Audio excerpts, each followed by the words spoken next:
pelaksanaan kampanye.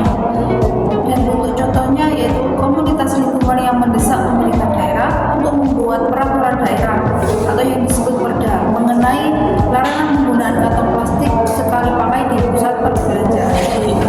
Yang kedua yaitu tentang konsep dasar dan aktor kebijakan. Materi selanjutnya ini membahas bahwa kebijakan publik merupakan serangkaian tindakan pemerintah untuk menangani masalah masyarakat. Dalam proses ini terdapat aktor-aktor kunci seperti pemerintah sebagai regulator utama serta lembaga swadaya masyarakat atau LSM yang di sini berperan menyuarakan aspirasi publik dan juga melakukan pengawasan. Koordinasi antar aktor ini sangat krusial untuk memastikan tujuan kebijakan tercapai secara efektif.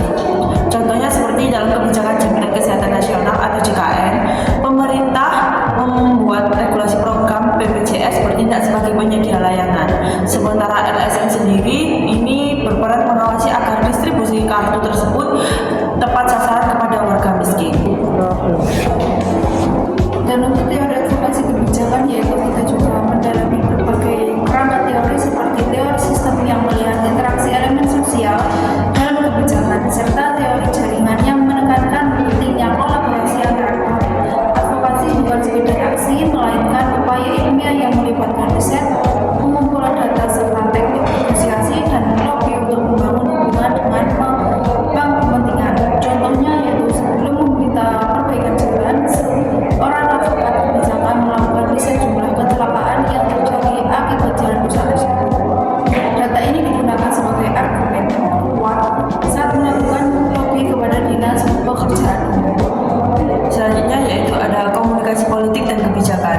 Komunikasi di sini berperan sebagai jembatan informasi antara pelaku politik dengan masyarakat. Komunikasi kebijakan bertujuan untuk memastikan publik memahami dan mendukung kebijakan yang dibuat melalui penyampaian informasi yang transparan dan partisipatif. Penggunaan media digital dan sosial saat ini menjadi strategi efektif untuk menjangkau audiens yang lebih luas serta interaktif. Contohnya seperti pemerintah menggunakan infografis di Instagram dan TikTok untuk menjelaskan manfaat pembangunan transportasi umum baru guna untuk mengurangi kemacetan, sehingga masyarakat bersedia beralih dari kendaraan pribadi tersebut. Dan untuk analisis stakeholder, bagian penting lainnya yaitu pemangku kepentingan untuk memetakan siapa saja yang memiliki pengaruh dan kepentingan dalam suatu isu. Dengan menggunakan alat seperti matriks stakeholder, kita dapat menyusun strategi komunikasi yang tepat sasaran, membangun aliansi strategis, serta mengelola potensi konflik secara proaktif.